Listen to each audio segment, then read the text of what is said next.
Hello and happy December.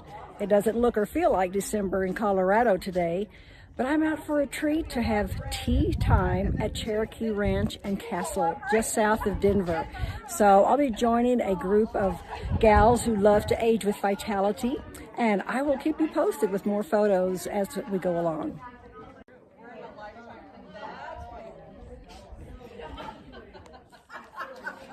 This is a century-old facility, so I am eager to learn more about its history. But it's a fun place to have a tea. The views are spectacular. Beautiful Colorado in December.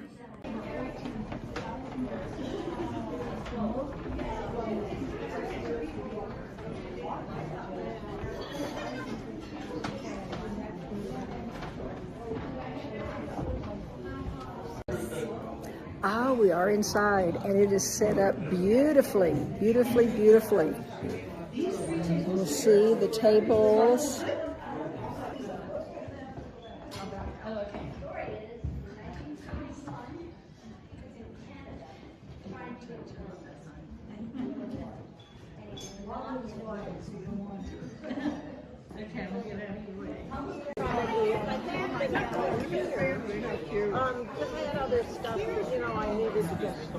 That's exactly what I think. Yeah. I would take that. Oh my goodness. That should be just enough.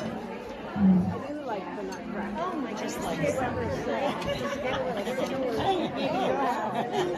Oh my goodness. That's incredible. I can't think of a better way to spend a December afternoon than at a castle, hearing the history and enjoying the traditions and a ritual of afternoon tea. It was delightful. I hope you will bring out some of your family's traditions and rituals and make your holiday a very joyous season. I hope you enjoyed those snippets from yesterday's Christmas tea at the Cherokee Castle. It was a delightful event. The Tea Party, which began as a weekly event in 1999, has grown to a 3 to 4 day a week tradition. It is that time of year where seasonal traditions and rituals take center stage. What is it about them that we either embrace them fully or break away from them? We're thick into the season of ritual and tradition, so let's get clear on what we're talking about. A ritual is any practice or pattern of behavior regularly performed in a set manner, most common in religious practices or rites. A tradition is the handing down of beliefs, customs, information, or special keepsakes from one generation to the next, especially by word of mouth or practice. A routine is a regular procedure, an habitual or methodical commonplace task, such as our daily chores. In an article I read years ago titled "Reviving the Ritual," the author stated that before there was written history, there were rituals. Our ancestors sought ways to understand their world and to live in harmony with its mysterious ebbs and flows. Book clubs, the internet, 12-step programs had not been invented yet.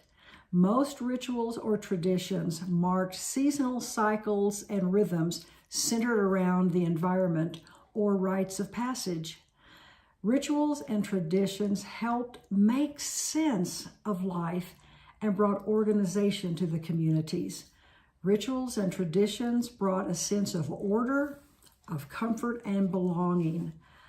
Our modern fast-paced life, however, often crowds out rituals and sometimes traditions, leaving us feeling disconnected or even lost.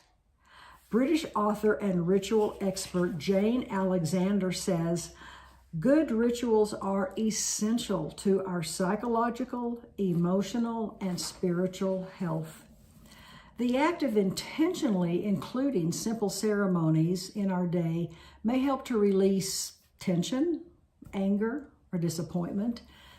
It also may help us to heal, help us to forgive, create, show gratitude, or honor. And and it helps us connect with ourselves, with others, our environment, and even our Creator. The human brain functions more efficiently and healthfully when it is given the opportunity to slow down occasionally. Rituals give my brain a chance to close the door and shut the world out for a few awe moments. For me, rituals soothe my soul. They keep me connected and comforted in my present, often hectic moments, and offer encouraging intention for my next tasks.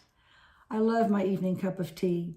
It soothes away the stress of the day and invites me to slow down, to breathe, and reflect on pleasant thoughts and what's going right in my world. My morning cup of tea, and sometimes coffee, while I watch the sunrise and read my morning devotionals, may be a daily routine, but I try to make it a special event to begin my day.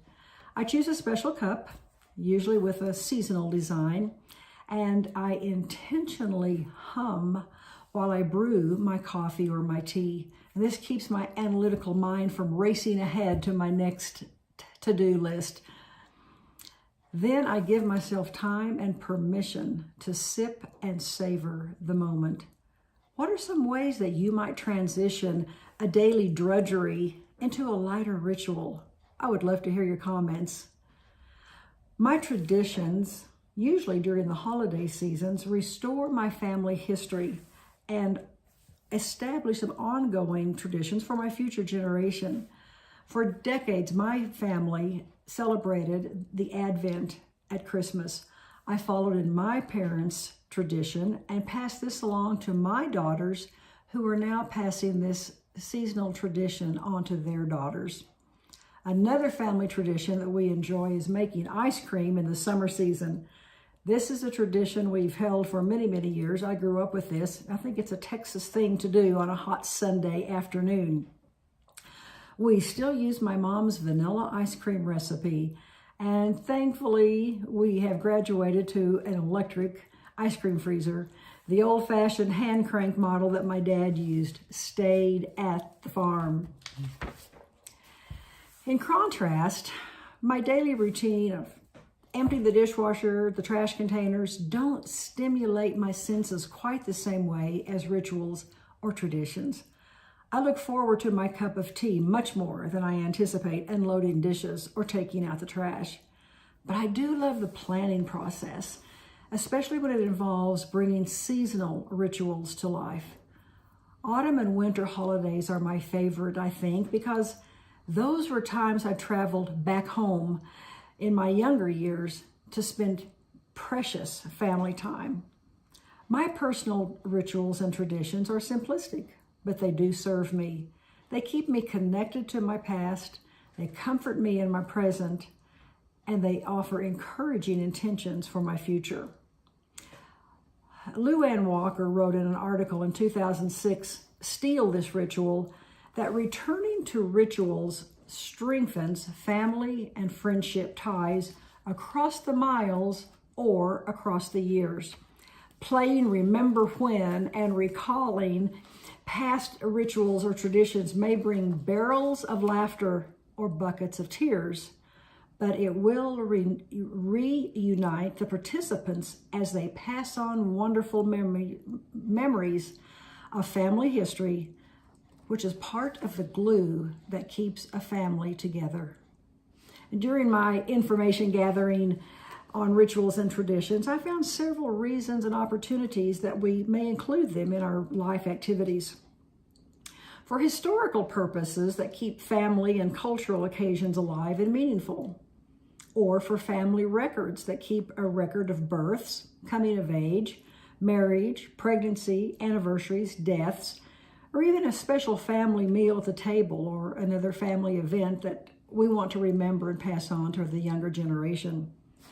Did you know that singing happy birthday before cutting the cake has been a global tradition since the early 1900s? I had no idea about that. There are also national events that give us an opportunity to create rituals and traditions. Has America wandered away from her rituals and traditions, from patriotism to the Pledge of Allegiance, the national anthem? Does the younger population know the words or the histories of these? Health reasons, such as seasonal cleansing or fasting, a bath or a bedtime ritual, or even a silence sabbatical, a morning ritual or a health screening ritual, or other ways to bring some order into our crazy lives.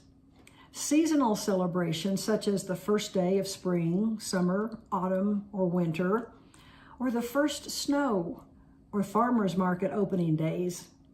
And of course, we have religious purposes or rites such as baptism, Advent, communion, weddings and funerals, or others according to your particular belief or faith. Rituals and traditions are powerful. They can make life more meaningful and cultivate contentment. Rituals do not require fanfare or excess.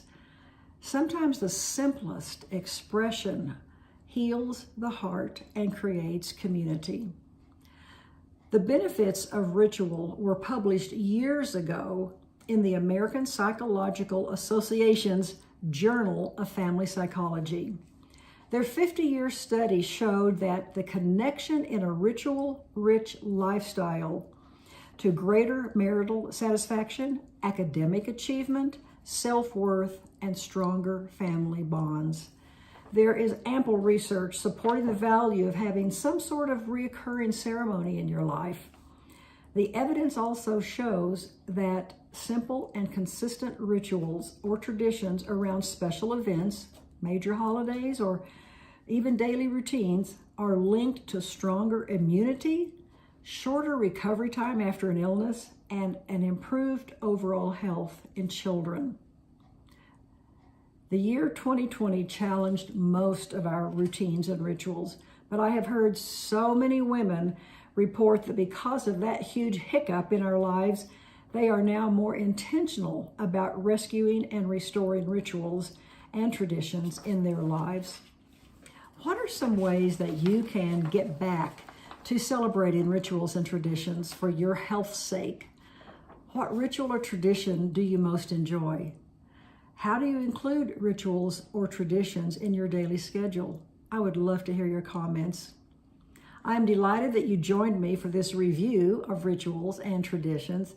I wish you a season of comfort and joy as you gather with friends and loved ones, or just on your own, to restore some special moments for your health's sake. Savor the season.